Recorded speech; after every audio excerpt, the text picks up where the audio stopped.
is you're not going to be perfect first go.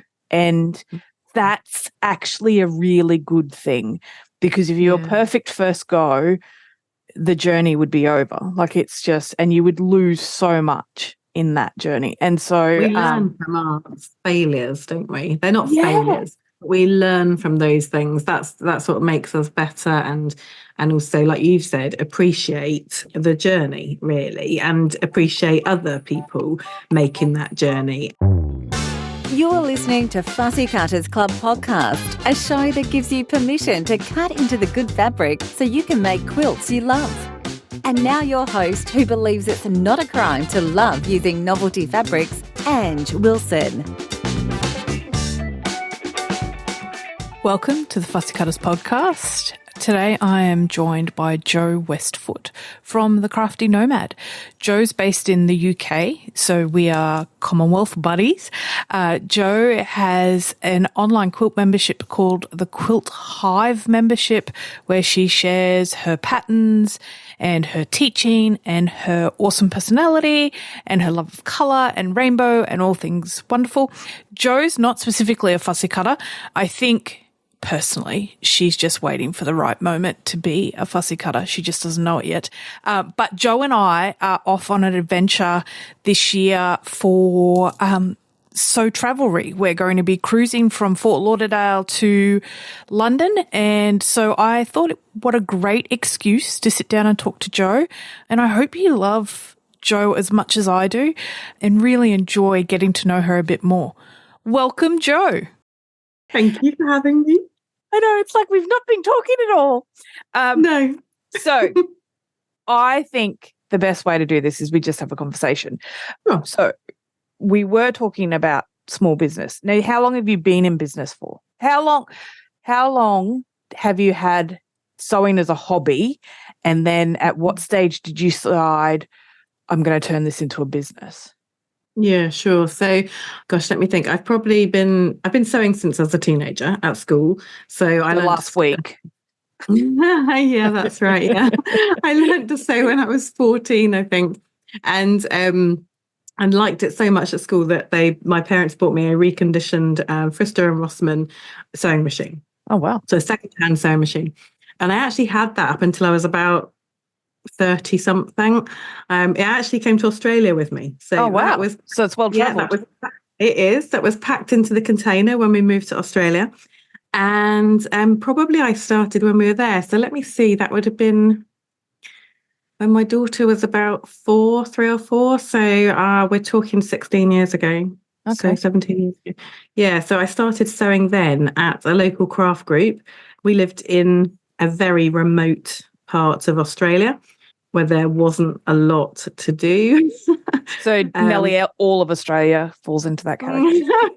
Yeah, pretty much. Yeah. So I joined a craft group and ended up teaching at the craft group as well a little bit, just basic sewing and some card making and things. So yeah, so it was really back then. And then, goodness, we came back to England in 12 years ago, so 2011. And we'd been doing a house renovation. So we'd been kind of full on into house renovations and everything was dirty and you couldn't do anything crafty, you know? And I was itching to start crafting again. And we just sort of managed to get a small area for me to do some bits and pieces. Yeah, and a friend, I think, really just encouraged me to start teaching over here, you know, and just to get back into it. And so that was the end of 2013, I think I started teaching here. Yeah, beginning of 2014, probably properly. So do you have a background in teaching? Because a lot of people I know in the industry were either like kindergarten teachers, primary school teachers, teaching of some kind before they transition into... Yeah, kind of. And I say kind of, not really in teaching, although I have worked as a TA in, primary school when my daughter was young. But before that, I used to work in human resources. Okay. So teaching people how to behave. Yes. What's appropriate, what's not appropriate. Writing policies, writing procedures, writing like handbooks, that kind of thing. So I've had a background in that. I've had a background, I suppose, in standing up in front of a group of people and doing training, delivering basic training and things. So that side of things came quite easily. And I think that really helped in writing clear instructions. And with the pattern writing, that was really very helpful. And I think, not having that fear of being in front of a group of people probably stems from that time of my life, really.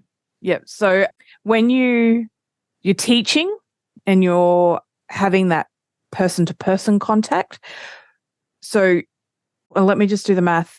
10 years ago, so the internet at that point would have been a thing, obviously, because you and I are both of that age group where the internet didn't exist and then it did. Yeah. And social media, you would have been at the cusp of when Twitter started and then Instagram. And so right at that beginning of where social media became a thing. Yeah. I'd say before social media, really. I think a good friend of mine in Australia who actually got me into patchwork, Lorraine, she was really into blogging and, looking at blogs. And I had never heard of what a blog was, and so she kind of introduced me to blogs and I started a blog, obviously, As we all did. You get down with the kids. Yeah. And the blog eventually turned into the business, so the blog was Crafty Nomad. And, eventually when I started the business properly here, it just made sense to call it that, really. Yeah. That's how. But social media came along as well, and then, I was kind of late to the party with Instagram, but got there eventually. Yep. And now it's dead. So.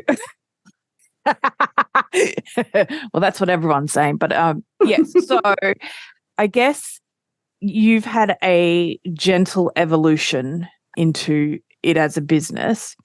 Yes. Did you I would say that. I mean, the teaching in Australia was in a local craft group, so it was kind of just for fun, really. And then we came back here and I started teaching independently a little bit, but then I started working at a fabrics shop. And so I was basically teaching 5 days a week, evenings as well, for about 4 years. 3.5, 4 years. So that was pretty full on. Definitely, I would say that's where I really got the experience from in terms of teaching sewing and quilting. And so I'm assuming that in the craft store, fabric store, you would have seen and handled every kind of question that anyone could put at you in a quilt shop. And so I guess that laid a foundation, because one of the things I find, and I've been doing some secret squirrel stuff in the background with your stuff, it is really easy to understand and concise, and you're preemptive of what's coming next. So you're taking people through, this is the start, this is how you go, but this is what's coming for you. I'm going to answer this question because I know once you conquer this, this will be the next thing.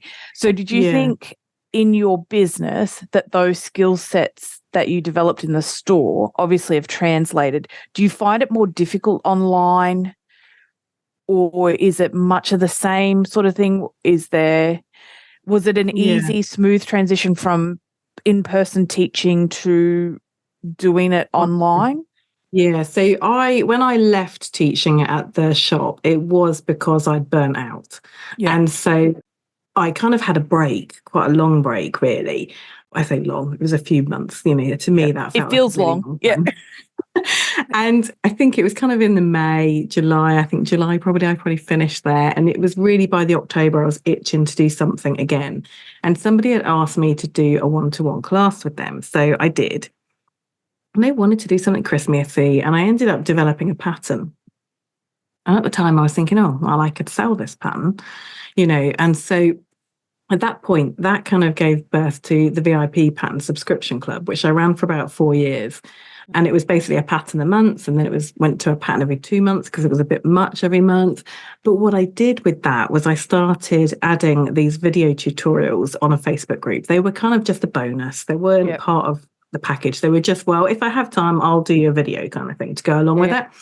when I look back at them now, it was so basic, there was no microphone, it was so poor quality. But again, it was about learning, for me, in order to learn how to do that. And so I think that was really a worthwhile thing to do. So it was kind of like a gentle progression, I think, for me into this world. And it wasn't really until the pandemic happened. And my husband lost his job for 9 months during the pandemic. And it was kind of right, what do we do now? Clearly something has to give. And it gave me the push that I needed in order to get fully online. And so, I'd kind of had that experience. I knew I needed to fine tune things. I knew I needed to up my game in terms of, my equipment that I was using. And, some of the software in the background, as you kind of need a platform to host things on. And so, there's a lot of research that happened back then. And it was worth it. It was worth doing the research. So there were those kind of things. So that was the transition. And I think you asked me about the differences between it and how I kind of communicate with my customers. It is different. There are elements that are harder, but in the mainstream, I would say it's better. Now, I'm particularly going to talk about my free motion quilting course at this point, because that was one of the first ones I took online, because it was my most popular course that I used to run in person. And what I found with that was that because I was running it over 4 weeks as an online course with weekly check-ins, with pre-recorded content that people could watch when they wanted during the week, what happened is that the learning solidified so much better than a one-day in-person class. After the period of 4 weeks, people really had grasped this and they were able to do that skill, which was fantastic. However, there is one element of that class that I really miss being in person with them for. And it's when somebody can't get their tension sorted. They spend a lot of time fiddling around with it, and they're saying to me, Jo, the tension's not right, and they're showing me the pictures, online of what it looks like underneath, what it looks like on top. Now, if that had taken as long as it has in an in-person class, first thing I would have done would have been to jump on the machine and check that it wasn't the person, and check if it's actually the machine. Because 9 times out of 10 with a beginner free motion quilting, unfortunately, it's probably the person. Because they're learning a new skill. So right, exactly. It's a brand new thing. It's hard to learn, and they can get bogged down in those things that shouldn't be preventative steps, right? I don't want not preventative steps. There shouldn't be a barrier to learning. I don't want there to be a barrier for them to learn and enjoy the process. And so I suppose that's the only thing, because it's not easy for me to jump on and say, no, sorry, but this is, they'd be able to see if it's working right, if I'm sitting there doing it, and they can see, okay, I need to now do this. So that's the only downside, I think, with that particular course. But on the whole, I would say that learning online this way is so much more beneficial. There's no rushing for people. I don't do live Zoom classes. All of my online teaching is pre-recorded. And so it's in a calm, methodical manner. It's step by step. It's small chunks. People can learn. So, I think we had a really good experience. And that's, I mean, the pandemic was horrible because so many people suffered and loss of loved ones and all of those sorts of things. And I think you can't go back and change time, and you can't stop time from progressing. And so we've been through this. And my thing with life is that I always try to take the Monty Python's point of view and look on the bright side. And so one of the great outcomes of the pandemic was that it accelerated this acceptance of online learning, and it opened up a whole new world for people who were like you, ready to do the homework, ready to embrace it, to fail, because failure is a big thing, and ready to stick with it. And then to bring this learning option to people and bring them on this journey where they can do it in their pajamas at home. If you're like me, my hearing's going as I'm getting older, too much loud music, and the ability to pause a teacher, to turn a teacher up, and to rewind a teacher. Fast forward a teacher. I'm told quite a lot that I speak really slowly, so lots of people actually listen to me on 1.25. That's funny, because So I work with my mum who sits at the desk beside me, and oftentimes I'll be watching YouTube videos to learn software or something or pick something up, and I listen to it at times too. And she's like, "Why are you listening to these chipmunks all the time?" I'm like, "That's the way. I can slow fast." So that's You're right. They've got more control, haven't they, over their learning. And I think, that being able to go back, and revisit something, which they're not sure of, months later, potentially, is such a good value to them. It's so valuable. Yeah. And I find with myself, even I finish an online course and then I'm like, yeah, I got all of that. I did that. Yep. No worries. I took notes. And then when it comes to the implementing of it, I often go back and pick up units out of the course and go, oh, I kind of remember what I was doing there, but I'll go back and look at the source material. And so online courses have given us this ability to learn in manners that work for us. It's not a one size fits all kind of situation where in a teaching situation in a classroom, oftentimes that teaching is dictated by the people that are in the class, the style of the teacher, all of those things that control that environment. Whereas online learning, you get to pick a lot of times how you do stuff. I mean, you're still constrained by what the teacher's showing you and camera angles and all of that sort of thing. But I think the more feedback, constructive, polite feedback that you can give a teacher about, oh, I would have liked to have seen, this angle from above, or I would have liked to have seen how you press the back of it or something like that. They get better.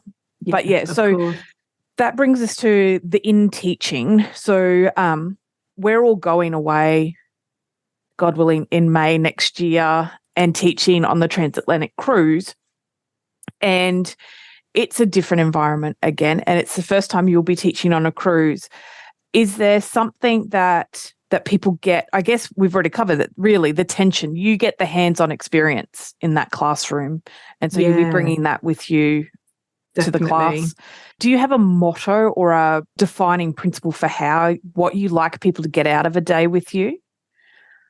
Oh, get over the fear of something and just give it a go, I think, is my overwhelming thing. And I am thinking of free mission quilting, which is not what I'm going to be teaching on the cruise, but people bring all this kind of baggage with them to a class, all their preconceived ideas or their hang-ups on a certain thing or their fixed ways of doing things that they've been taught previously. And I suppose what I want them to get out of a class with me is that, there are always multiple ways to do things for a start.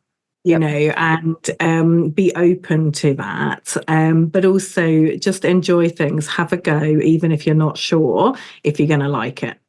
Yeah. Which is a classic example, actually, for what I'm teaching, because I'm planning to teach improv curves, which you can see behind me. And improv curves, when I learned it, I didn't want to learn it. I was going to a retreat and I did not want to learn improv curves. I was like, no, I don't like improv. I'm not doing improv because improv doesn't like me. I'm not doing improv. And I did it and I loved it. Yeah. Like I'm a control enthusiast. And so traditional patchwork really ticks all the boxes for me because it's defined and the points need to meet and it's crisp and it's lovely. And my parents, we share a property, 2 houses, and my parents live behind us, behind the studio. And in their old house, they hung like a lot of my quilts, like proud parents do. And when they moved into the new house, my mum was like, I think it's time for a new quilt. And I'm like, okay, now we live in the same town. Here's the catalogue. You pick what you want. And she picked my only improv quilt and it hangs in their lounge room. And every time I walk in there, I sit on the couch and I'm like, oh, that is just shocking. There's missing points. And I'm like, of all the quilts you could have picked, why did you pick this one? And I seriously sometimes find myself just in there going, if I did this now, all those flying geese would be the same size, the same. But I tried it, and now when I look at that thing, I go, okay, this is how I would do that differently. This is the techniques that I've learned from that. Yeah. I know that that's not a technique for me because of these reasons. Whereas for you, you went, oh, I don't want to do that. But when you've done it, you've fallen in love with it. Well, I have, but I've fallen in love with it in a way that perhaps isn't improv, because what you'll see behind me is that they are cut in quite precise ways. Well, I wouldn't have picked that for improv. When I've looked at them in like Glitterable, where I've used the improv areas, again, they're very precise areas that they're cut into, and so I think you can take a concept or a technique and still make it very unique to an individual or specific to you. What I was going to say just then, when you were saying how you looked at that quilt and thought, oh, how would I do that differently now, is I wonder actually if you've got time, do it again, but do it using the techniques that you want to use it. So make that design, right? I know there's time, right? But make that design and do it again, because I did this with a design that I had made years back when we were blogging. There was a challenge online to make a cushion cover. It had to have a quote on it or something like that, right? And I made it. And so this was when Jade was about 3, so 17 years ago, right? And I made it. And I loved it. It was a rainbow. It was like ticker tape, applique, rough applique, and then some quotes hand embroidered onto a cloud, right, at the end of the rainbow. Loved it. Anyway, I decided to remake that a number of years ago. I don't know, how many years ago, 8 years ago. And of course, I'd learned a lot within that time. And I love now, and I talk about it at quilt groups, seeing the two next to each other and how different they are because of what I learned. And I think you might be able to get some benefit out of doing that, because then you'd have a quilt that you really liked that was almost the same, but different, right? And you could hang it in your front room. Well, I sort of did the same thing, because when I took a beginner's course when I started quilting, and at the 3rd lesson, the teacher very helpfully suggested I should take up scrapbooking, because my piecing, I went into that shop and I was like, oh, colour, pattern, oh, and was just so enthusiastic about making stuff that I rushed everything, and my points were off and I found the pattern for that quilt, which I never finished. After she suggested that maybe patchwork wasn't for me, I suggested she wasn't for me. And I went and found a different teacher who understood that I just needed corralling. Don't you think that's so disappointing? Yeah, I do in some ways. And then I wonder whether she was the teacher I needed at that point in time for what my journey was going to be. And I do not recommend that's the kind of teaching style that you do. I think, fundamentally that was not the way to go. But something in me reacted to her, you can't do this. So I wonder if she'd been different, my journey would have been different. And then when I found a really good teacher, I appreciated the differences between that style and the teacher that I ended up clicking with. And, that I look back on that teacher now, having experience of teaching and stuff like that. And I think she was doing the best she could with what she had at the time. She was trying to do what she thought best for a student that she obviously saw struggling. And so I don't kind of hold any ill will to her. I think it's a funny anecdote now when I look back on it. But I found the quilt pattern that she gave us at the start the other day when I was cleaning the studio. And I'm like, I would love to actually go and make this quilt and finish it and have it there as I made that. The problem is the pattern's really horrible. And it's not a quilt that I would go, oh yeah, I'd like to make. I have limited time. If I spent time, would I make this? But I think it is a very good... there's no point, is there? Because you're not going to love it. No, but that's why I love 100 Days, 100 Blocks, because the first block, we see people post their first block and, and women do it all the time and it drives me crazy, but they post their first block and instead of going, hey, I made this, it's got pockets, they go, oh, I made this and it's not right and I wish I'd done this differently and look at that. I don't like the colour, the points don't match, Yeah. And if they'd said nothing, people would just look at it and appreciate it for what it is. But their skill set on that first one versus their skill set on the 100th one, polar opposites. And that's the thing that I think I'm a big advocate for: practice, practice, practice, and accepting. And it's a hard one for me as a control freak and perfectionist, is you're not going to be perfect first go. And that's actually a really good thing, because if you're perfect first go, the journey would be over. Like, it's just, and you would lose so much in that journey. And so we learn from our failures, don't we? They're not failures. We learn from those things. That's what makes us better, and also, like you've said, appreciate the journey, really, and appreciate other people making that journey and how hard it will be for other people as it has been for you, and therefore to cut people some slack, right?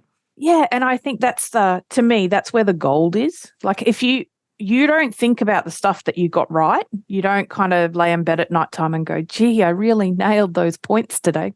Go me. You sit in bed and you think, oh, that improv quilt is driving me batty. I'm going to go up there and cut it.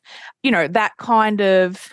That's quite extreme. Oh, it just, like, I'm getting to the point where I'm getting a tick when I kind of, and my dad is a, I don't even know what the term is for it, but the two of us have the same thing where we like things very ordered and neat and precise. Yeah. And he's like, one day I'm sitting there beside him, he just leans over and he goes, you did this to me on purpose, didn't you? And I'm like, what? He goes, this is hanging in my lounge room, and every time I come in here, I look. I'm like, welcome to my world. At least you're looking at it and you're not understanding how you could fix that and why. I sit here and I think, oh, look at that seam, look at that, da, da, da, and you just see the missing points. But yeah, so it is one of those things. But I think this taps into something that I wanted to ask you about. Why do you think you went, I can turn this into a business? I can do that. I'm going to have a crack at that. Like you said, in the pandemic, you had to do a lot of learning and upgrading. And I'm not sure whether people fully appreciate just how much IT goes into making this all happen, and how quickly that IT changes and develops, and as sole business operators, how much learning has to go into that process of. Yeah, it's huge. I mean, that year, I would say, from deciding to do it and then to doing it the full year after that, was painful. Yeah. You know, it was a steep learning curve. But I suppose I'd already started the business, you know, a good kind of 4, 5, 6 years before that, I suppose, in Britain. And so the decision was already made. You know, I was going to be doing this as a career, if you like, a business. In terms of that, I think, having thought about it for a long time now, I can't work for somebody else. I can't go and, you know, report in at a certain time and do what I'm told, because I will do my own thing. And, you know, when I've worked for other people, I've never felt like I've been properly compensated for the amount of effort I do. So I'd rather work for nothing, you know, working super hard for myself than do that. So I think that's why I work for myself. I come from a family of, you know, not necessarily entrepreneurs, but a family of people who are self-employed, you know, so I think that's kind of in my veins, as it were.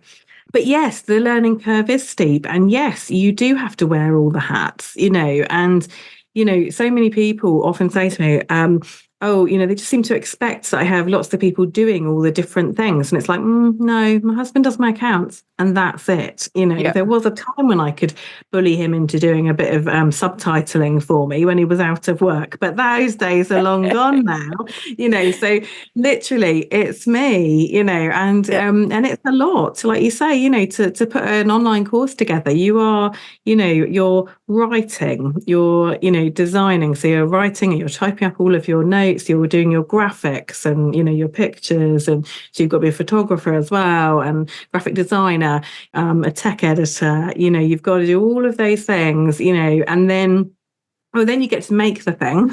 You've got to do that, you know, in slow motion. And not just one version. You have to make like a couple. Yep. You're doing it. You're obviously recording as you go, you know, and having to record multiple things. You know, and then once all of that's done, you're then waiting to upload the videos. You're then editing and cutting bits out. tech editing my videos, figuring out the amount of times I do this. Don't even realize I do it. Yeah. Do it at the beginning of when I'm talking, those things. I can notice those now on the sound. I don't even know what that graph's called. There's like a sound graph. Yep. Yeah, I can recognize when I'm going to say, Yep. Yep. Easy to cut those out. So yes, you're doing that. You're doing so much, the subtitling, the loading up, the formatting of the courses, and all of that. So yes, being a quilt teacher for me, an online teacher is about all of that, as well as then encouraging and communicating with my students and helping them through the difficult things that they don't understand. Yeah. Yeah, it is touched on marketing. No, or social media scheduling, or responding to emails, or shipping stuff, or we have such a similar story, but I've probably been in business as long as you, maybe a little bit, or I don't know, around the same time. And this is the first time I've been able to have someone else come in and work with me. And I was very lucky. My parents ran their own business, were self-employed for all of my life. So they understood and had that. But the only reason I can afford my mum to work with me is because some weeks when the cash flow's tight, she'll not get paid. And she'll be like, I'm happy to wait. Whereas I would never do that to anybody else. So, and I think people just assume you've got this massive thing happening, that you're Coca-Cola or Amazon, and it's not. I'm shipping department, I'm IT support, I'm the photography. We do have a graphic designer I remember when I first got to a point where I could afford to get her on board, and I was like, thank you. Because she brings such a great level of professionalism to our work and stuff like that. But it's those things that we just creep forward incrementally till we can afford someone else to help take some of that pressure off. In areas, But you move that pressure to and then you have to pick up something else that you've been dropping, and so it's not like we're ever at that point where we're sitting on our yachts sipping Bacardi and... Gosh, that would be nice. I burn easily. I don't know whether... So do I.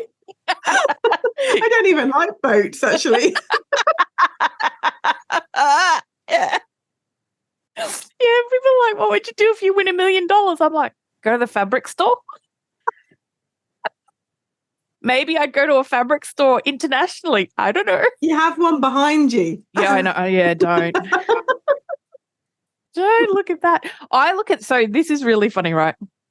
And I guess it's that thing between being a hobbyist and being in business. We were very fortunate when we moved to this property that I now have a 6 meter by 6 meter studio, right, where we can do everything. And it's great and I love it and I'm very grateful for it. And people come and visit the houses or come for dinner or something. And invariably they're like, what are you doing there? And you're like, oh, all right, go in and have a look. And they're always like, wow, this is amazing. Oh, yeah, you're so professional and rah. Because obviously it's oftentimes cleaner than it is today. But I think when I look in here, I look at all the money that's sitting on those shelves that could have been in our house or feeding our kid or, all of that sort of stuff. And I think that's an investment of money. And so, and time and effort. Yeah. And I kind of go, that's the difference between being a hobbyist and a business is while I love collecting fabric and I love looking at fabric and I get excited by seeing it, that's dollars and that's food from our table, our school fee, all of that sort of thing. And so that was a really hard swap for me. Yeah. And I see so many people and it's a pet peeve of mine when I see on social media and everything where women are like, start a business and get a 6-figure income and do it from home. And I look like this and they've got, makeup on and their nice frock and the pearls. And they're like, look at my quilt I made with not a single hair out of place. And I think you are setting those people up for failure because that is not what it is. And this entrepreneur lifestyle that people aspire to, it's a load of crap. Like it's false advertising. And I think, yes, you can turn your hobby into a business. And yes, you can work from home and there's lots of upsides to it, but do not be fooled that it is not hard work. And there are not times when you were sitting at your keyboard crying because someone sent you an email where that was nasty because their download wasn't there when they expected it,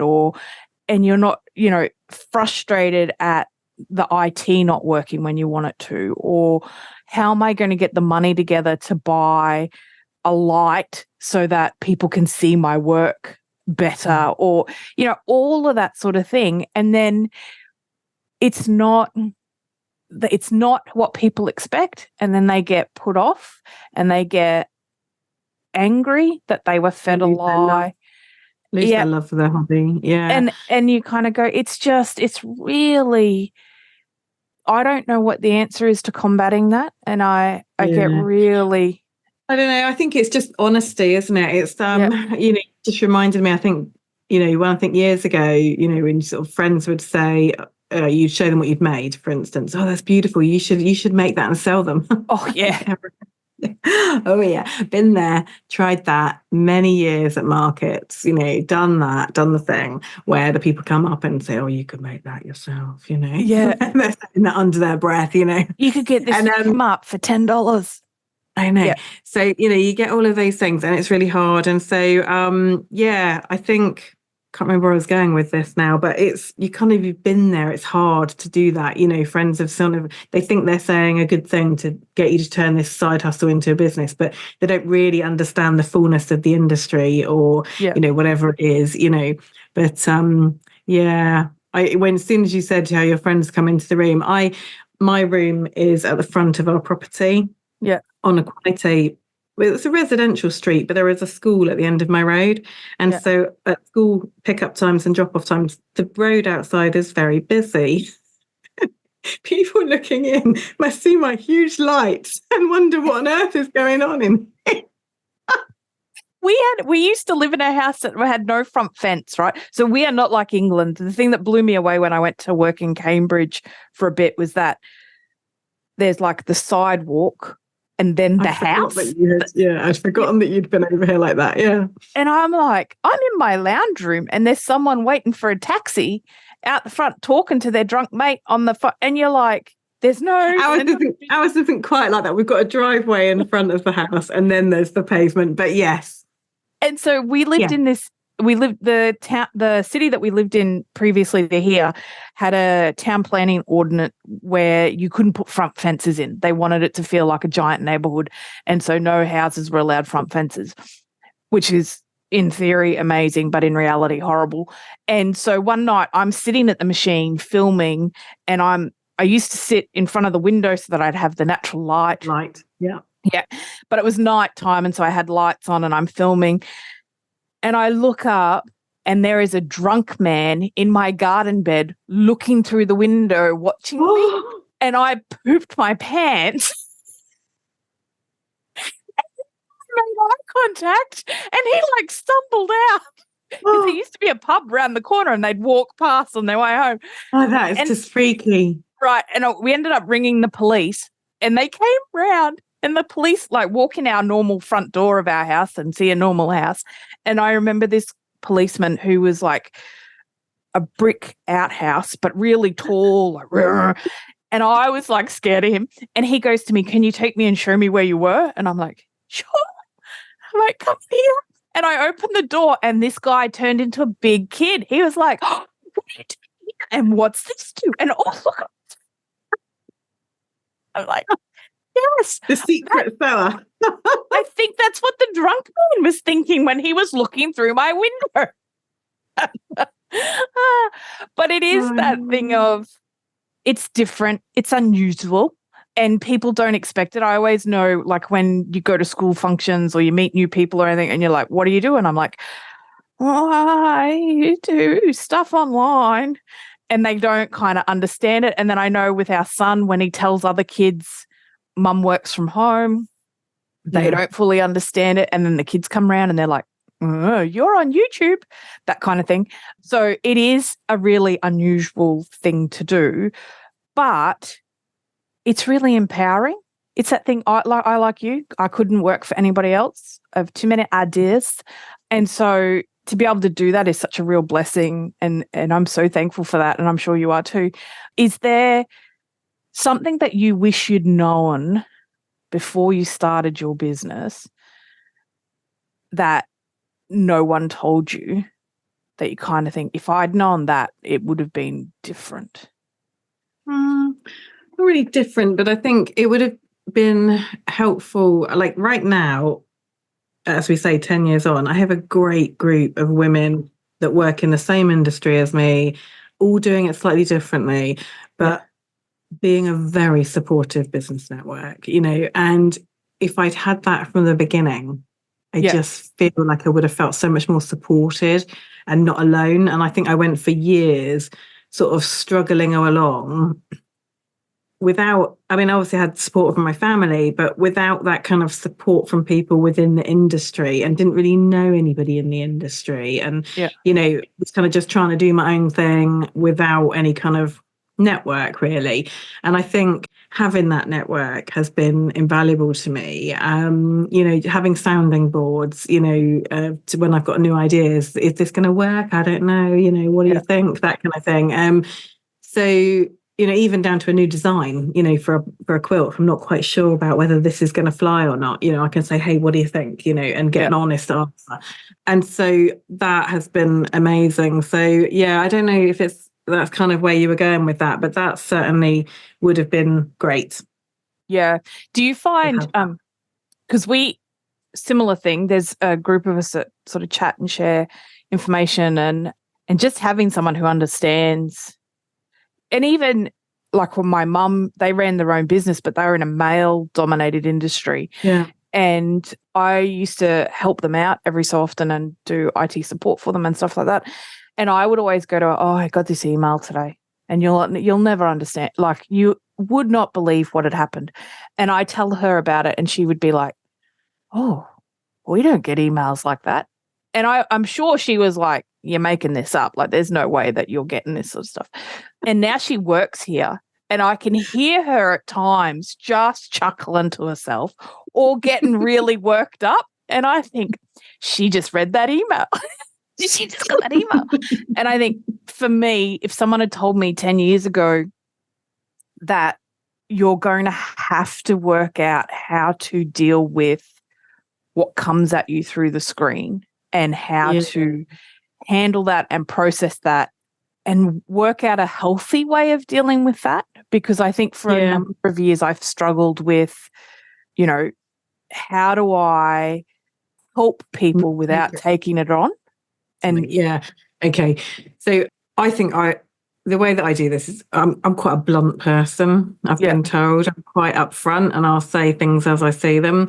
And sometimes I can be that other person, right? I can be that difficult customer, right? I know I can, because I can feel myself doing it and kind of have to wind myself in a bit, Or when I'm writing a reply to an email, I'll just dive straight in without the thank you for your email. And I'll have to put that in afterwards, right? So I'm definitely more of a say it how it is kind of a person.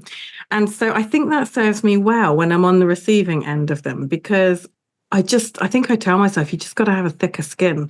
You just got to, think this is not about you, even if they have said something specifically about your way of teaching or your way of it's not really about you. It's about how they've responded to it and how they've experienced something within your business or, your teaching. For me, if teaching, might be, I don't know, customer service for you or whatever, it could be anything to do with that.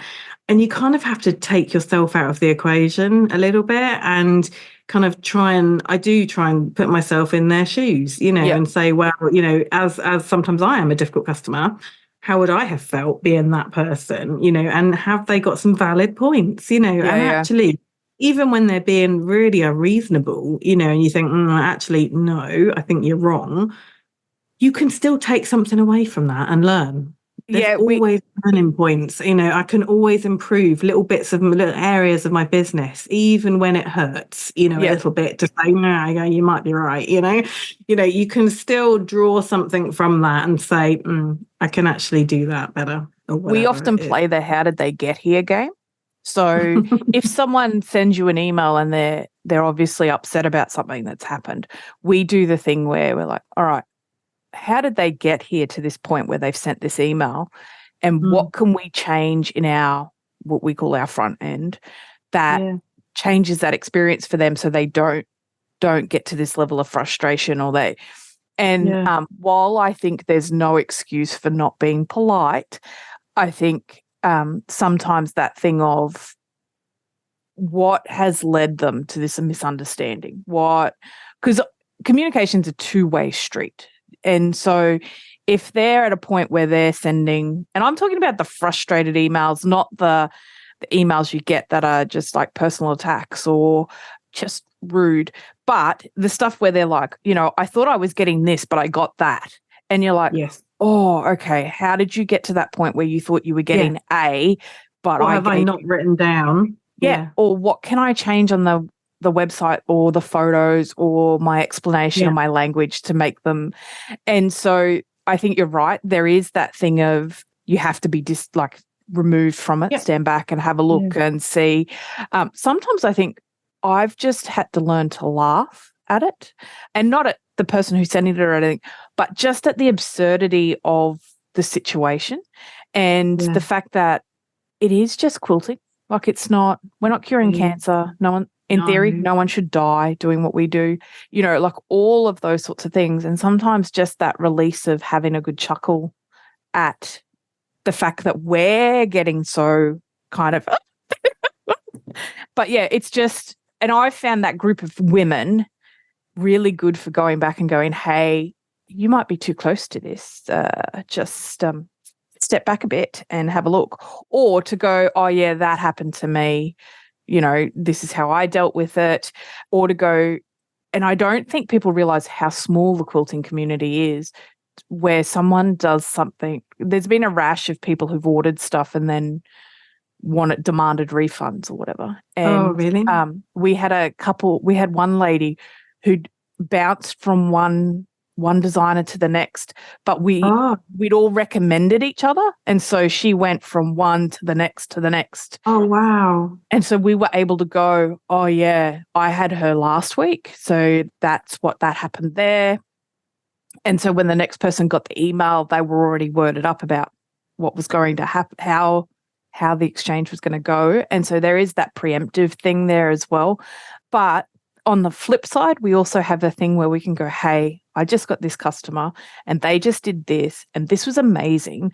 And I think they'd really benefit from you. Can you just drop in an email and say, Ange passed you on and said you did this. I've got this and this could help you get to this next point. Or we do brags, silent brags, where we'll send a photo that our customer has made something and posted it on Instagram and go, hey, look what this person just did. Or the other one where they go, hey, I just saw this person made of your thing. How amazing is this? Did you see it? And so it is that thing, I think, women building up women and supporting women, and it is a difficult thing to do at times. And I don't know about you, but do you find having an abundance mindset where there is enough to go around and that if we help each other, we're just going to get more? It's not, I help you at the expense of me kind of thing. But what is it? There's that phrase, isn't there? Someone used it recently, the rising tide. Oh, we're back to boats again, Jo. Back to boats. Oh, we're back to boats. And you know what? Boats, cruises, we're going on a big boat. Big boat. Yeah, but it's a luxury boat. Like it's not. I've been on a boat that big. I'm good on boats that big. I'm not good on small boats. I'm good with boats that come with a buffet. I'm like,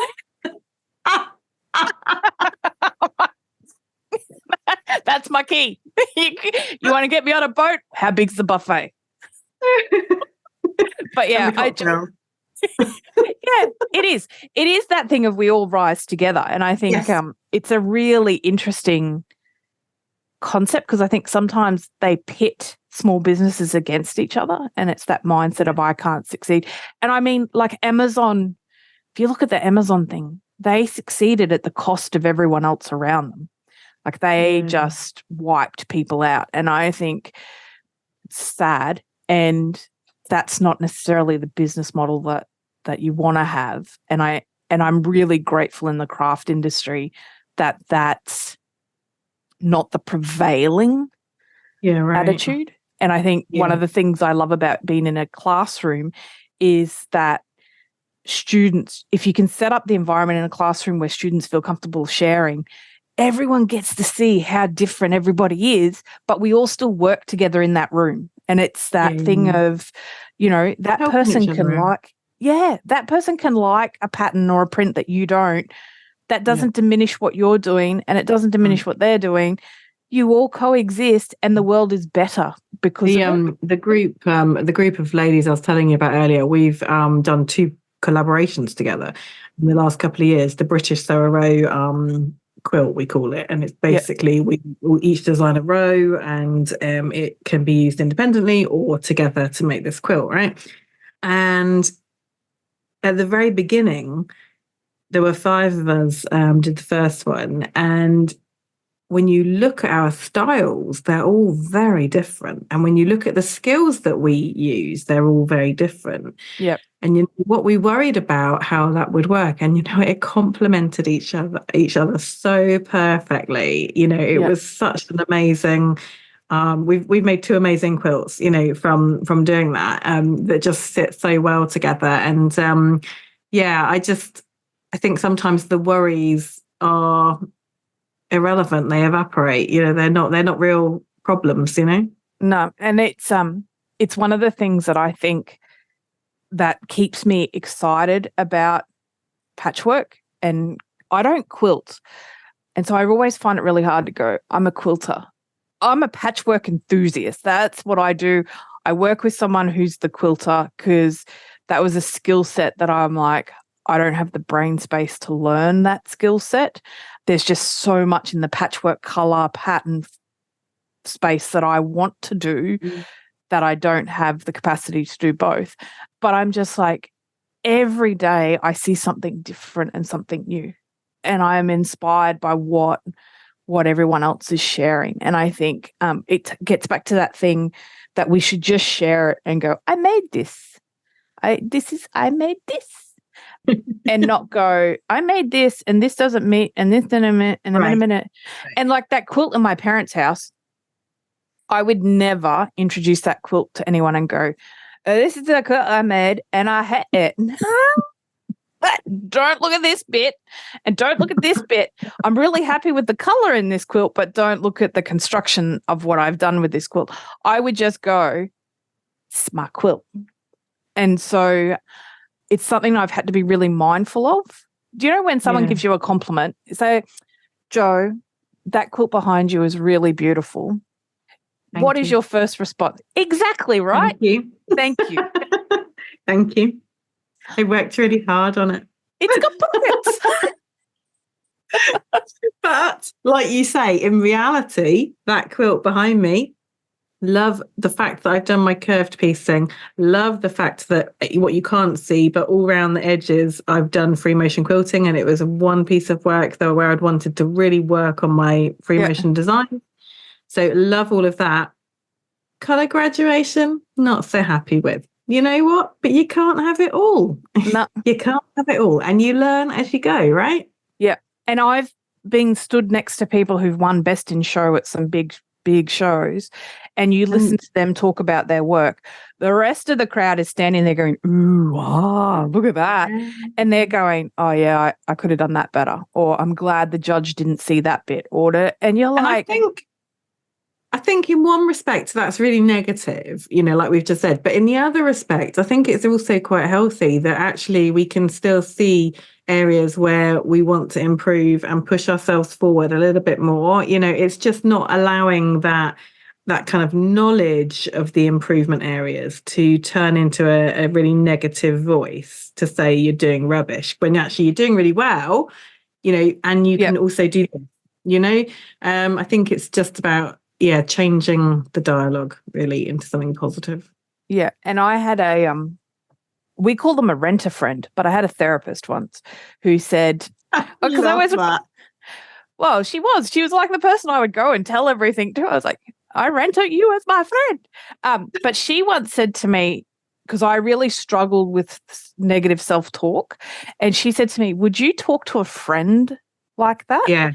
And I was like, no. And she's like, well, why do you talk to yourself like that? Yeah, no, and exactly. I'm like, whoa, okay, that's pretty powerful. And I think it's the same. If we get into a habit, I think it's choosing your audience, right? If you're standing at a quilt show and your quilt's hanging there and random people are commenting on how beautiful it is, you just say thank you. Thank you. Yeah, I really loved this fabric, or I'm really happy with how this turned out. If you're standing with your bestie who's known you for 2 decades and has seen you come up through the ranks and has seen how you started and where you're at now, and they go, I really love this. I really love this quilt. And you go, yeah, I do too. But next one I'm going to do this differently, or the next one I'm going to do that differently. And it's that choosing your audience, recalibrating it from I didn't do that right, so therefore I'm a failure, to that's my opportunity that's coming down the road to do something else differently. Yeah.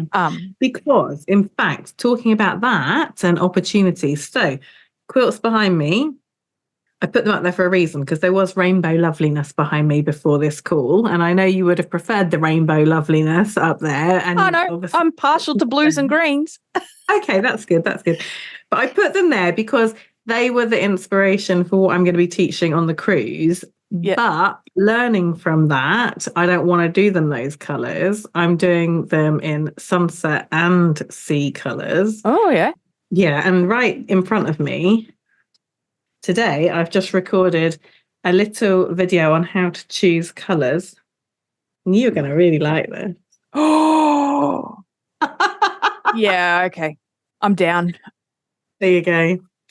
I'm down. So that little bundle of loveliness is going to be sewn into a circle. Yep. Of improv curves.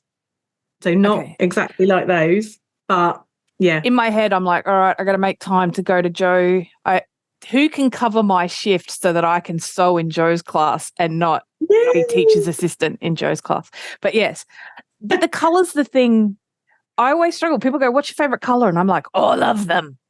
Even brown.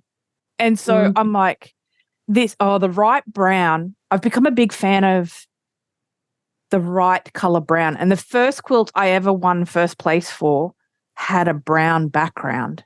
And I'm like, and I remember the judge at the time going, this is such an unusual choice. And I'm like, well, it's a mistake, because when I was in the shop, that actually looked like a light gray.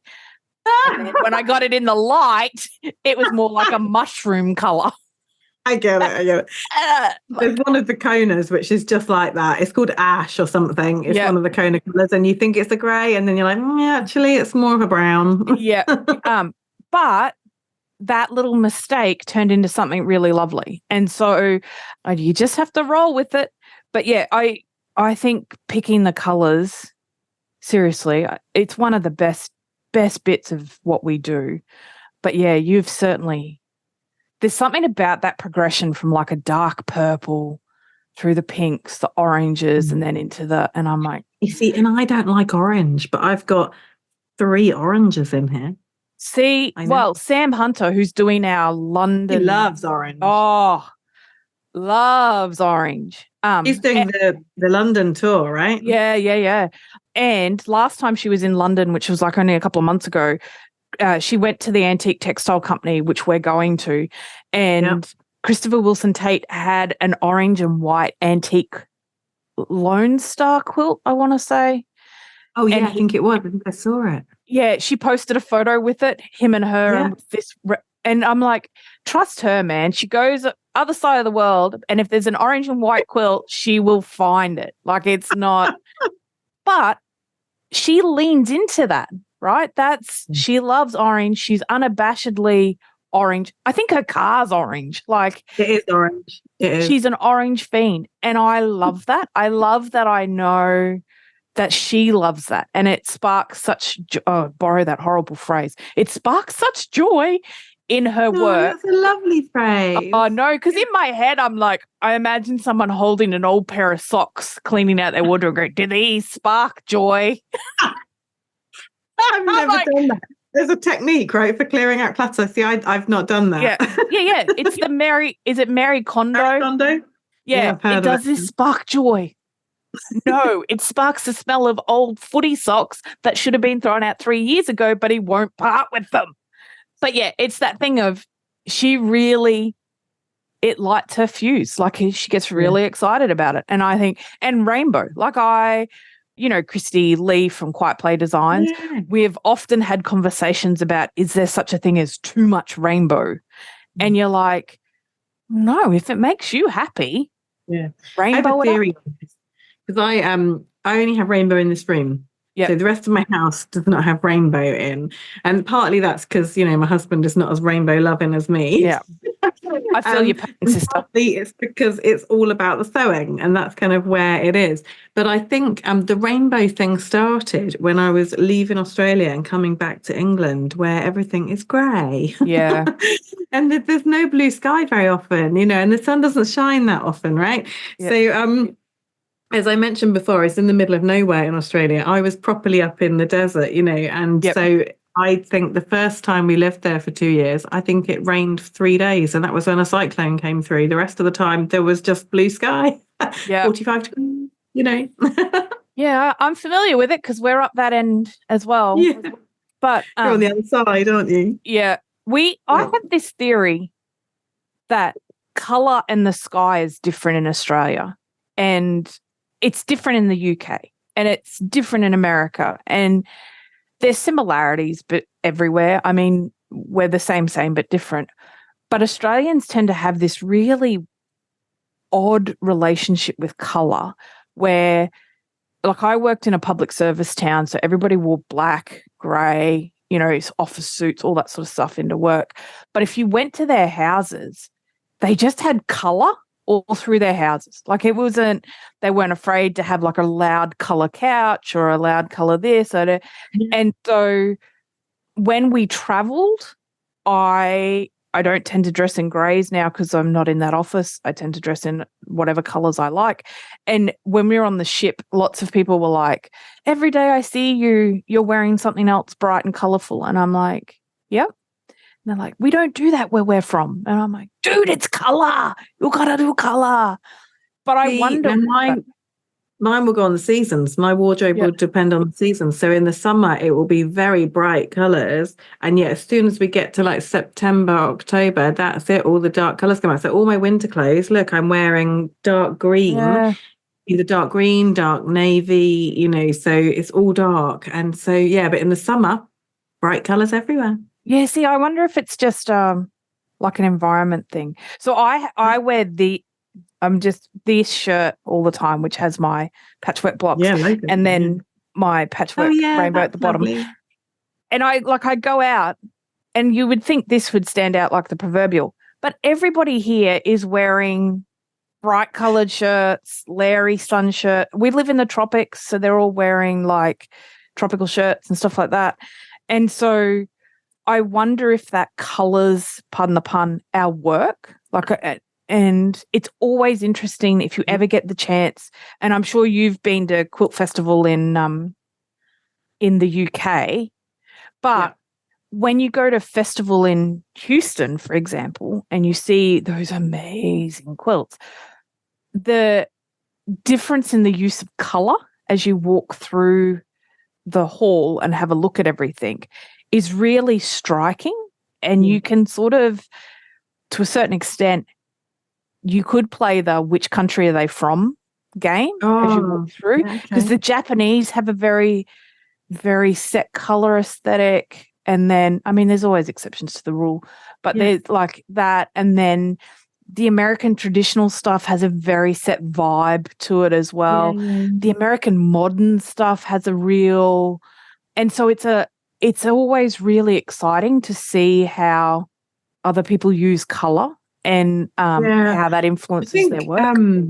Certainly. I don't think I've seen the difference necessarily in colour between different countries in the entries coming into Festival of Quilts, but I've definitely seen differences in style. Oh, yeah. And how the quilts are actually constructed. There's some really interesting quilts that come from like mainland Europe over, and just seeing some of the construction techniques is really fascinating. I've loved it. So yeah, it is wonderful when you go to a quilt show where they have got international entries have come in. It's so much more fuller. But that's the thing. Like, we're going on this cruise and the ship has an art gallery. It blows my mind. It has an art gallery on it, right? So if you're just killing some time and you want to go spend some money, you can go buy some art. But they have an art focus, that there's art hanging in the ship, there's sculptures all around the ship, all that sort of stuff. And you can go do in the gallery, art gallery section, they put on art history lectures and you can go learn about, like the last one we were on, they did Kandinsky and, so you can go and learn the artsy-fartsy stuff about it. Yeah. But while they're doing that in the art gallery, we're doing it in class. And so, there'll be 20 to 30 men in there, and each student, and this is my selfish thing about teaching, each student teaches me something different because they see something different and they bring something different. And it's all the different skills that they've picked up over time, and And it's the thing with 100 days, 100 blocks. It's totally, people are like, oh, you're so lovely for running this for us and you give us this platform to do this. And I'm like, dude, it is totes selfish. I just want to see the same blocks in different styles, because every year without fail, I learn something new about color and print placement, and people who go, oh, I know the pattern was written this way, but I made it this way instead. And so it's that excitement that you get from, and that to me, that's the reason I do what I do. It's because we all get to nerd out on, all of that sort of thing. And it's the thing that I'm really excited about with the teachers is, for example, you're doing improv curves. Yeah. Curves scare me. And improv does, by the sounds of it. Oh, no, improv doesn't scare me so much as it just flicks my switch for I can't let go. I can't take that running cannonball leap into the pond of improv. So the curve thing, I'm really excited to see how you do that. And then Teresa's teaching a disappearing patchwork block technique. And I think I'm really excited at the concept of, I get people go, oh, you buy fabric and then you cut it up and sew it back together. That seems kind of weird.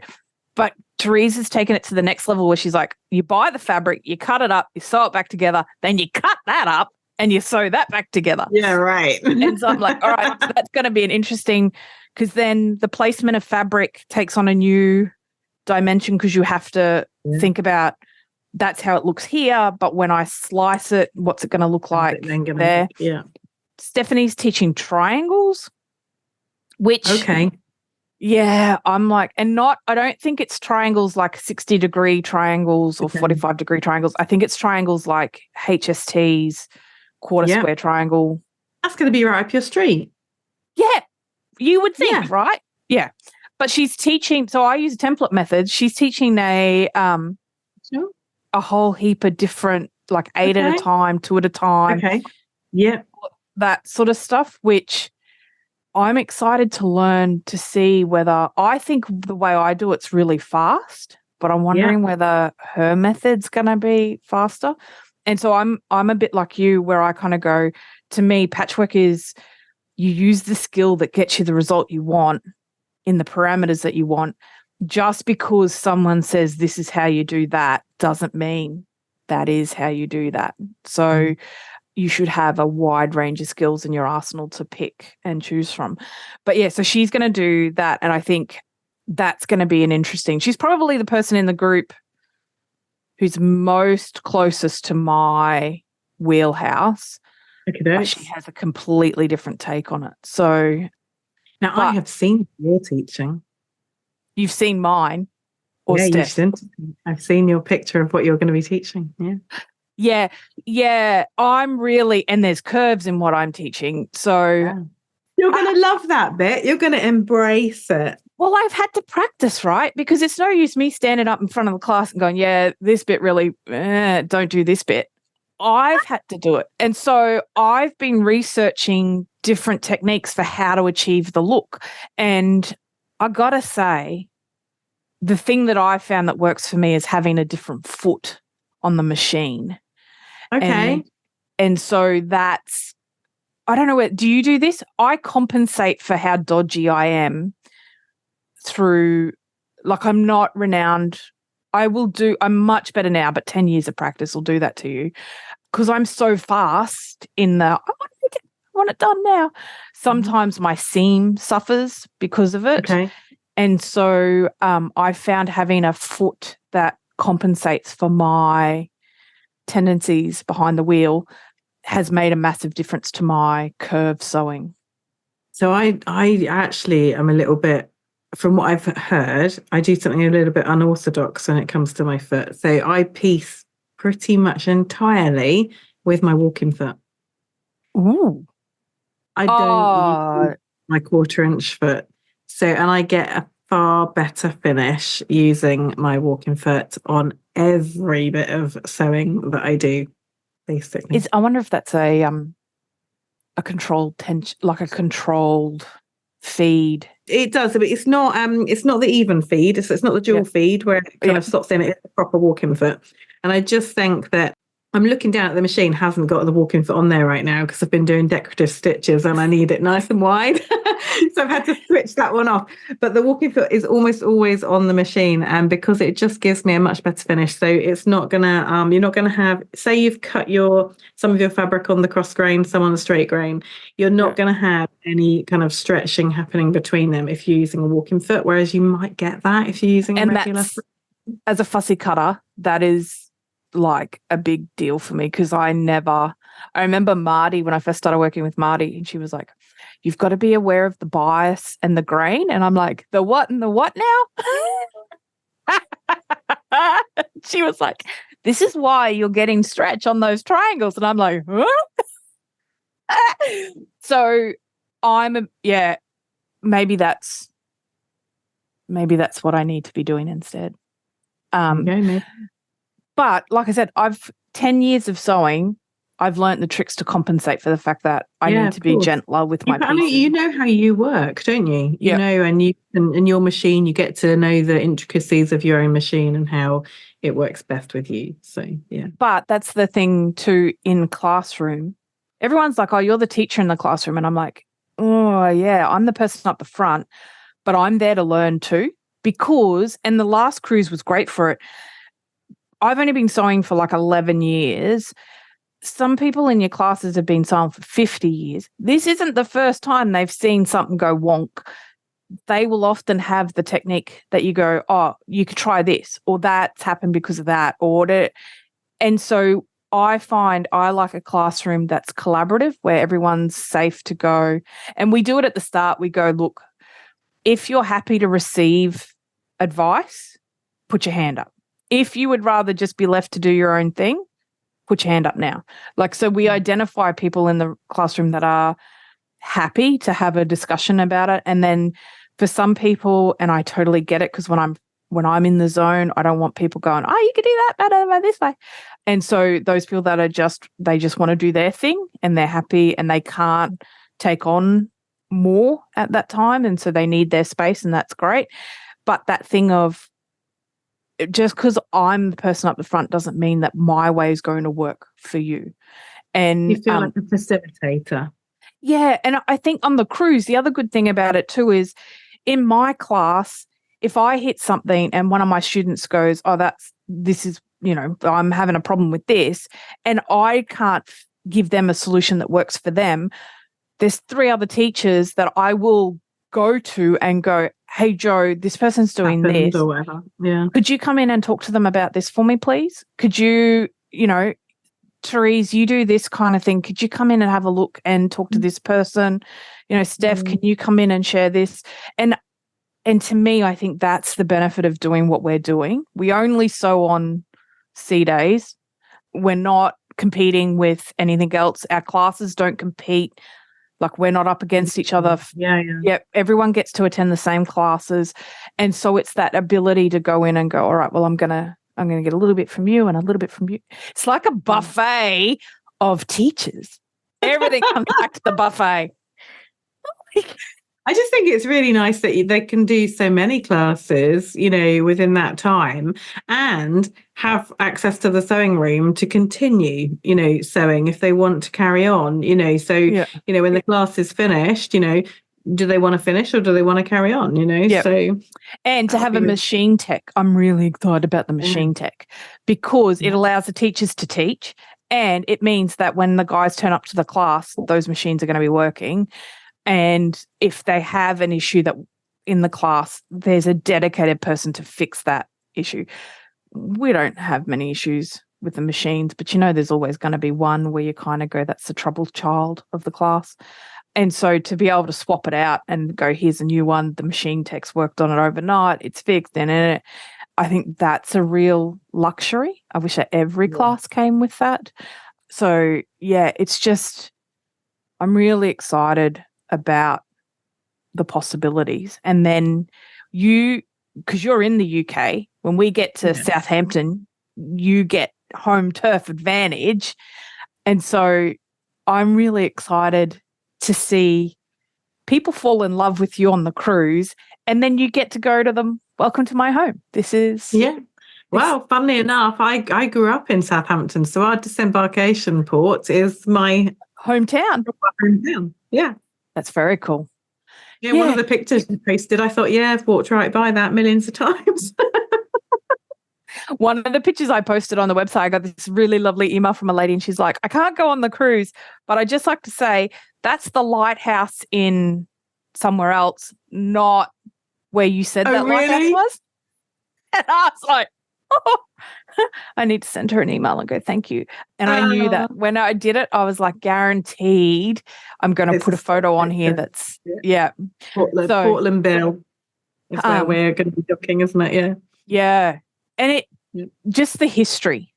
Australia has a long history, in our First Nations people, and then we have a very short, in the span of time, history of colonization. And so when I first went to the UK, it was an interesting experience to go, this building's been here longer than the Europeans have been in Australia. So that sense of time. And my dad lives in a house, I think, that was built in the 16 or 1700s.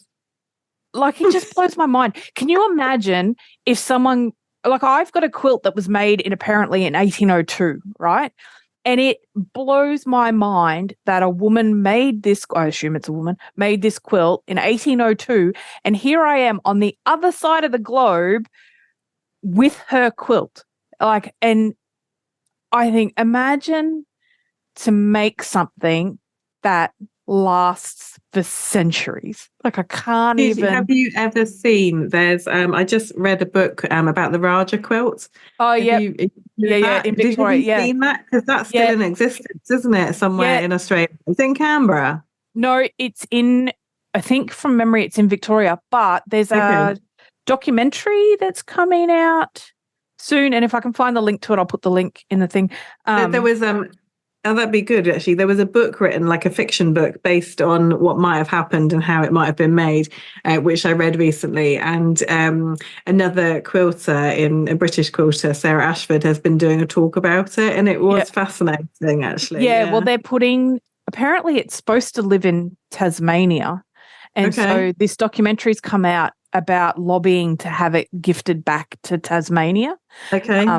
And I think the documentary covers who made it, how, because from memory, it was made on the ships, wasn't it? Coming across from Europe, London, UK.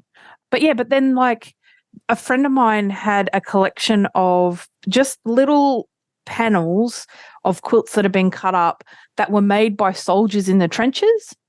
And so they were stitching and sending them pieces back home and stuff. And I think quilting has such a Therapeutic. Yeah, and a long history of being in homes and in lives and families, but it's not a in your face. It's just, pardon the pun, part of the tapestry of life. Like quilts have always been there. People like, and I know us, like I made a quilt specifically for our son when he was like 6 months old, because I was planning ahead, where I'm like, I'm making this quilt for the days when he's home from school sick and he can have this specific quilt on his bed, and that's his sick day quilt, right? And it's Katie Jones, who I'm a Ginger Monkey. The blog. It was her scrap vomit quilt, so it's like all just odds. There's like 1,200 pieces in this quilt, and only 2 of them repeat in fabrics, right?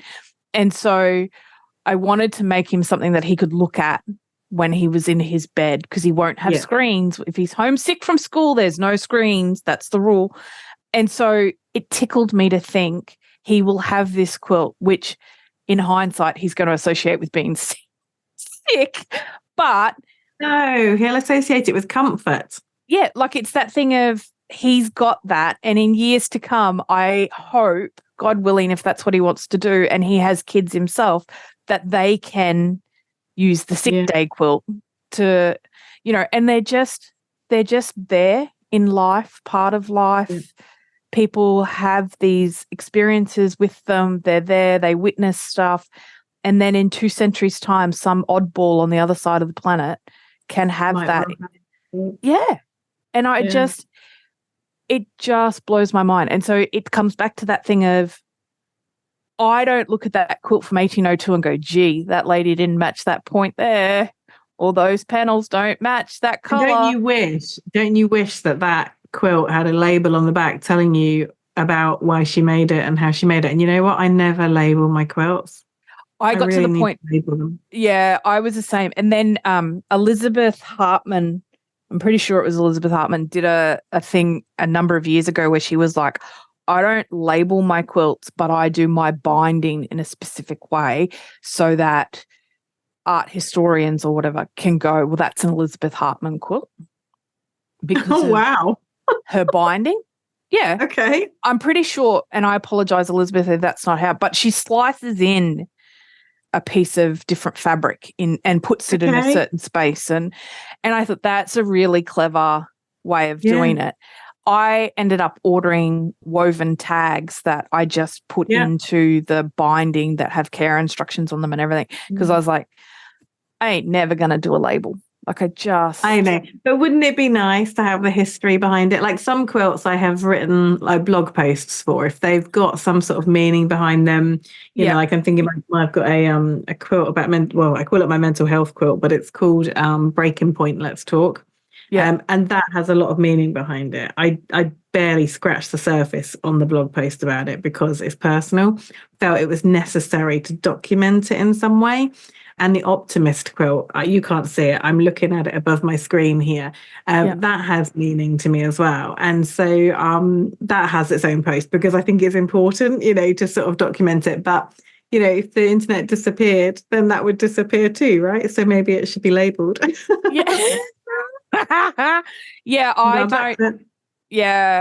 don't. And it cracks me up because in our patterns, we specifically, the last step of all of our patterns is bind, put a label on it.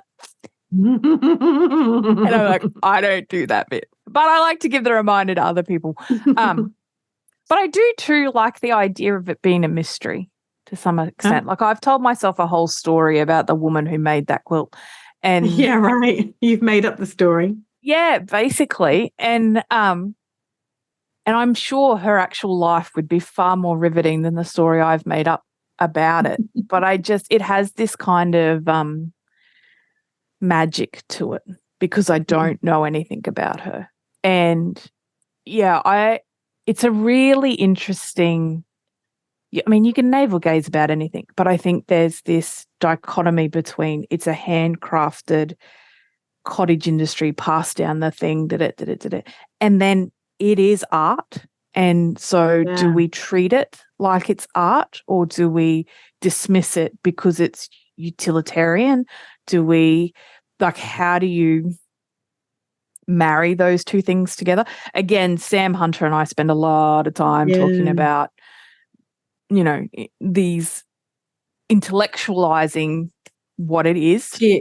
She and I walked around the Tate Modern in the summer when she was over, and she has a lot more knowledge about art history than I'll ever have, and so it was quite enlightening walking around with her, because I would learn so much more than what's written on the bit of card next to the item, you know. So and that's one of the reasons we've gotten her in to do the London tour, is because we wanted to tap into that experience and that knowledge, and to offer people another perspective.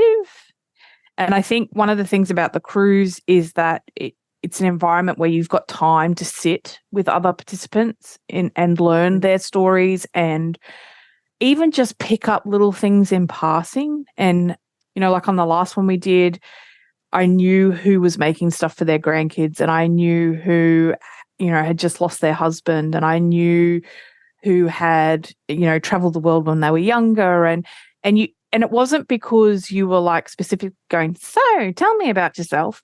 It was because in the making process, their lives unravel a little bit into what they're making. We talk, don't we? We talk when we make, and it's that's the lovely part of it, you know. Yeah.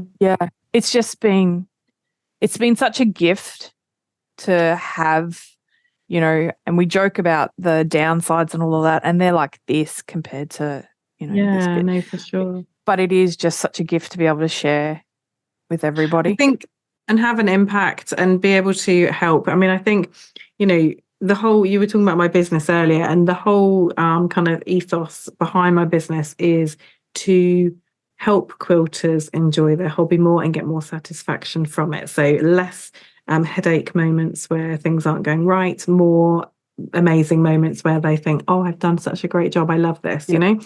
And you know, the amount of messages that come in that are about how they have developed and how they have learned and progressed on within their hobby, even if they have already been doing it for years, is lovely. And so, you know, those are the messages that you need to listen to as a business owner, you know, is to know that you are having an impact and you are helping people enjoy, you know, that area of their creative life more.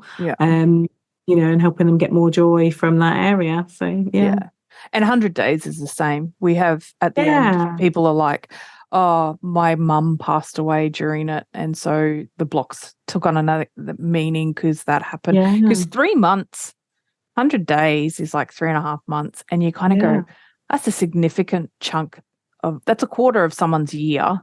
And they have such a roller coaster of experiences. And so to get at the end and go, people have made quilts when they've been making blocks as they're ending their pregnancies, and giving birth, and so they're transitioning into a new part of life, or you know, they've made this quilt as their retirement quilt. They've just started retirement, and so they're transitioning in different parts. That's a great thing to do actually for retirement, isn't it?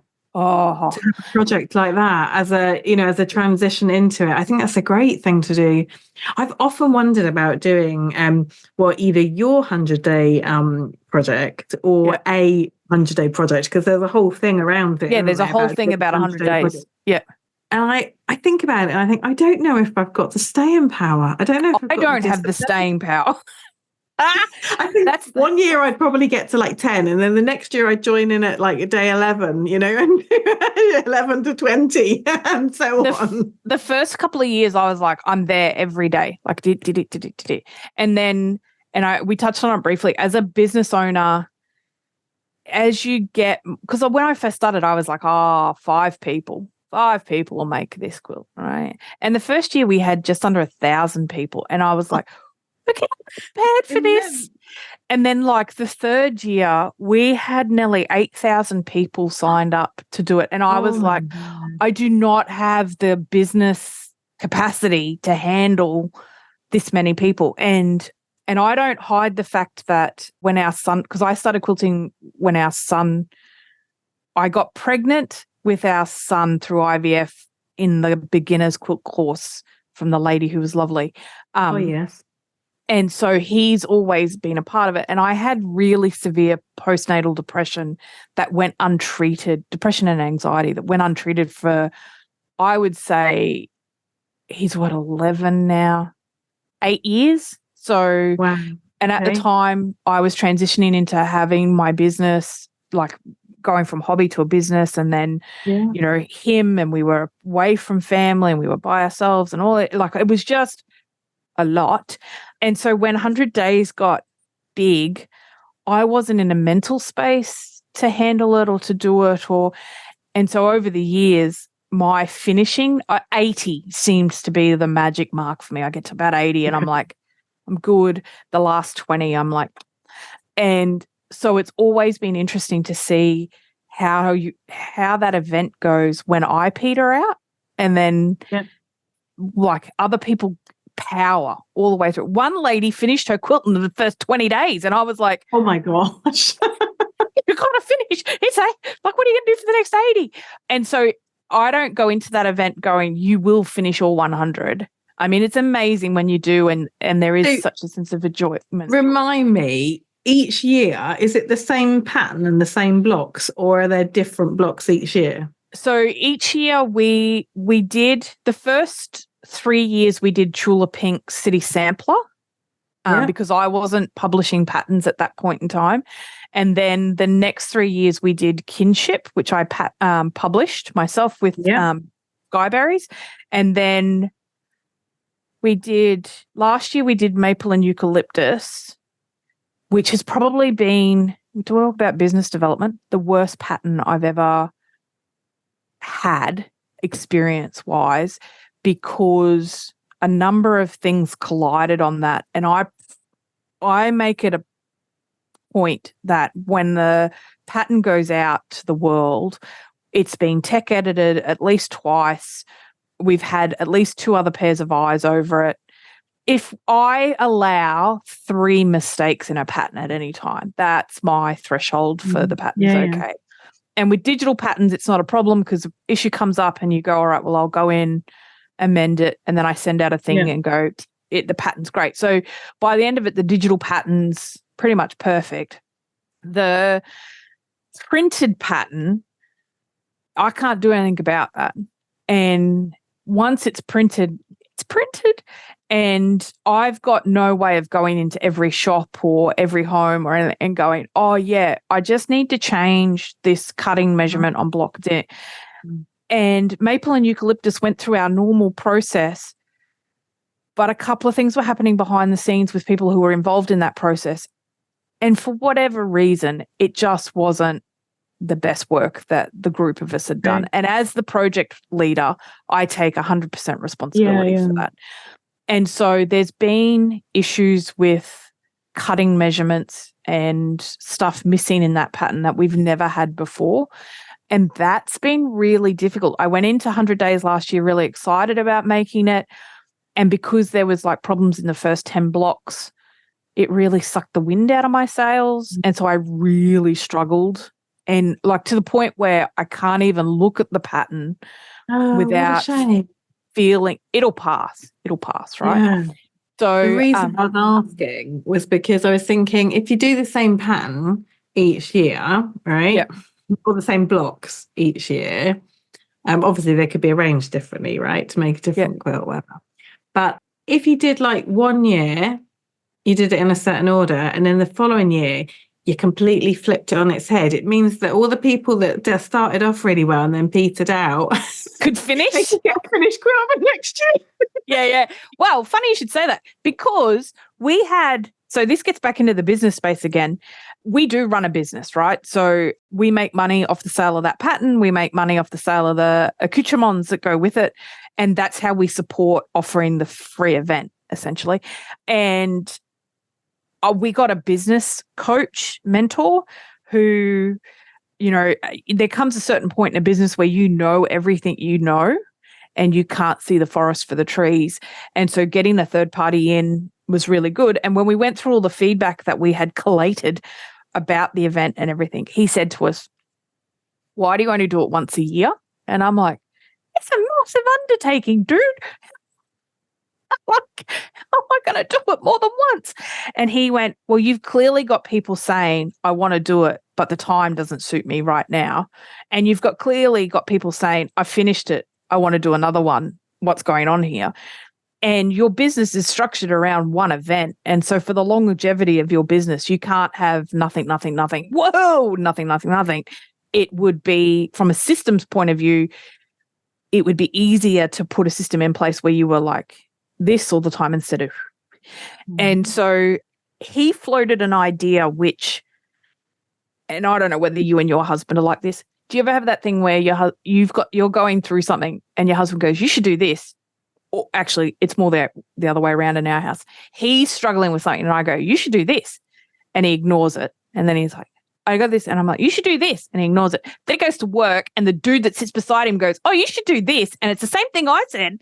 And he goes, oh, yeah, I should do that. And then he comes home and goes, I've had this genius idea I'm going to do. And I'm like, I've been saying that. Well, my circle of friends were always saying to me, you should do more than one a year. And then when we went to the business coach, he went, your audience wants a challenge and it wants this moment. And so next year we're doing 3 in a year. And so we're kicking off on the 1st of January, which is a great time because everyone's gung-ho for New Year's resolutions. And my thing was, when I looked at the dates, I was like, 1st of January is great because the school does it, the US presidency does it, but they focus on the first 100 years of your school or the first 100 years of a new presidency, 100 years, 100 days. And so the first 100 days of a year are really special and they shape the rest of the year for a lot of people. And so we were like, well, if we run a 100 days event that kicks off on the 1st of January, by the 100th day of that year, they'll have a finished quilt top. And so they start the year with a win and they're more likely to get over that thing of, oh, I'm going to peter out. They're like, no, I'm sticking with my New Year's resolution. I've made it 50 days. I'll keep going, whatever. So we're doing kinship for the last time, because this will be like my 7th time doing it, from January 1st. And we picked it because it's a beginner's easy, there's only 2 units in it. It's really popular. Heaps of people seem to still be making it, which I'm really grateful for. It's a lovely quilt. It's a brilliant quilt. So yeah. And it's versatile. Like you can do anything with it, sort of thing. And we've got now, I think we've got 8 bonus layouts over the years that we've. I was going to say, and haven't you got different sizes involved in that? It's like some with sashing and some without and stuff. Yeah. And this year we've got a new one coming, a new layout, which I'm really excited about. So there's heaps that they can do in that space. Then the second one for next year, we're doing Make the Cut, which I wrote for fussy cutters. And when I launched it, I was deep in my mental health struggle. And so I felt like that quilt's never had its day. Like I kind of released it and then it got buried. And so we're going to do that second, and it's all 6.5-inch blocks. And so, but if you sash it, it looks like a traditional sampler. But if you don't put sashing in it and you put the blocks in the order and the fabric where it's supposed to go, you get scissors, giant scissors. Yeah, I love it. I love that design. It's so good. I think you had it in the patchwork calendar last year. Yeah, it was January, I think. Yeah. But yeah, I loved it. Yeah. So we're going to do that in the middle, and then I've just finished designing the third one. So we're going through that whole thing now where we're going to have to tech edit and publish and everything. But the third one, which do you do this? You get a pattern and you design it and you're like, I really want to make that quilt, but I'm stuck doing. So I print it out and stick it where I can see it. And I go, this is your reward. If you make it through all of this stuff, you can start working on that. But here's the funny thing, and we're batting around names for the quilt. Naming a quilt is really hard.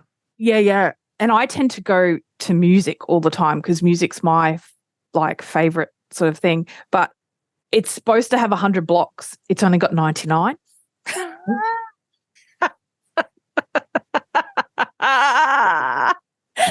99 red balloons?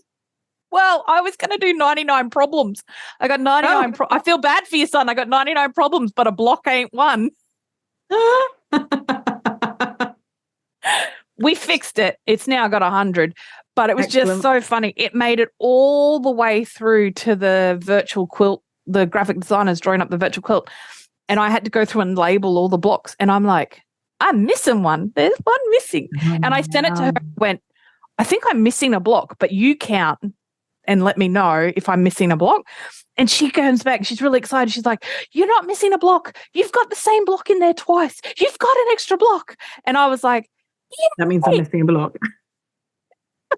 And like the slow mathematician, 3 days later, I send her a message and I go, no, still missing a block, but now I have to redesign a block because I still only have 99 spots. I just had 2 same blocks. And people are like, why do you need a tech editor? That's why I need a tech editor, because the math don't work for me. So, yeah, it's been a really, but 99. And we're watching Brooklyn Nine-Nine at the moment. And I was like, I could call the quilt 99, but it sounds like an angry German. No. You need to have a better name than that. Have you got not got a name yet, or have you got a name now? No, okay. Like I said, 99 Problems is still the one that I'm kind of affectionately calling it. But it was a problem, and you did fix it. We did come up with a solution. Yep.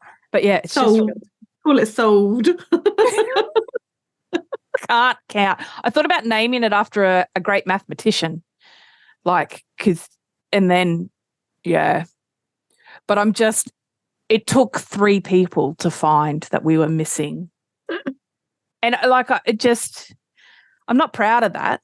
Obviously, the education system has failed us all, but I think that's the sort of thing that you get so caught up in the excitement of the designing of it and everything that sometimes you lose focus on the intention when you started.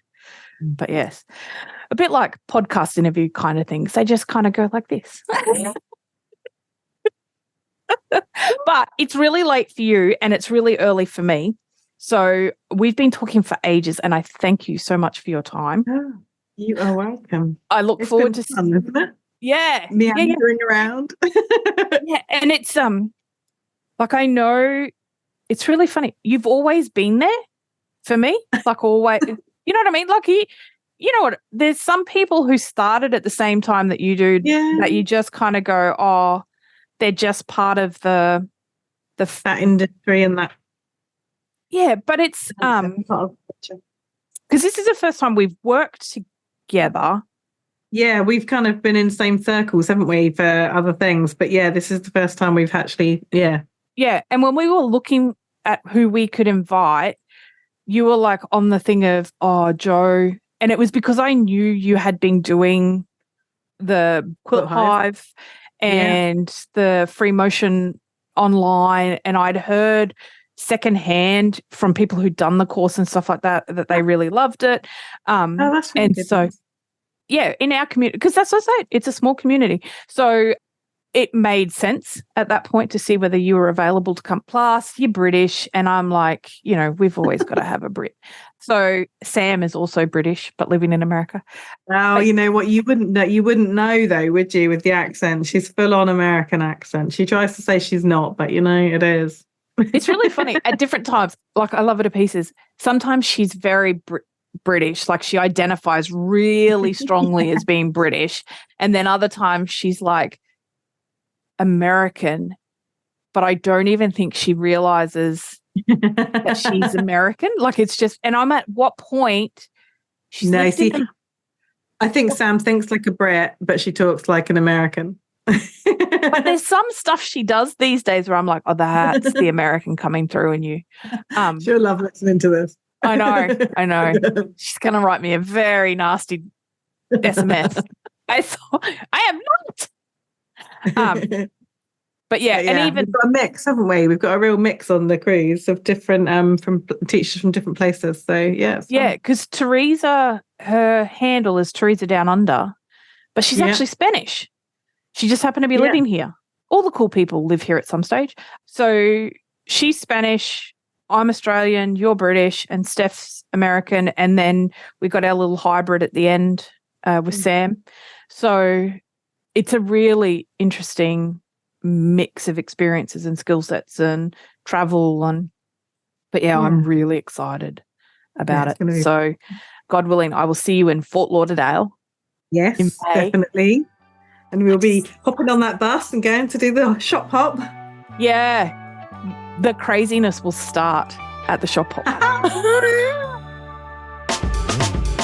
Thanks for listening to the Fussy Cutters podcast. Enjoyed listening? Why not subscribe so you'll never miss an episode? Did you know the quickest way to the heart of any podcaster is to leave a review or recommend the podcast to a friend? It's true, it is. Until next week, get out there and fondle that fabric.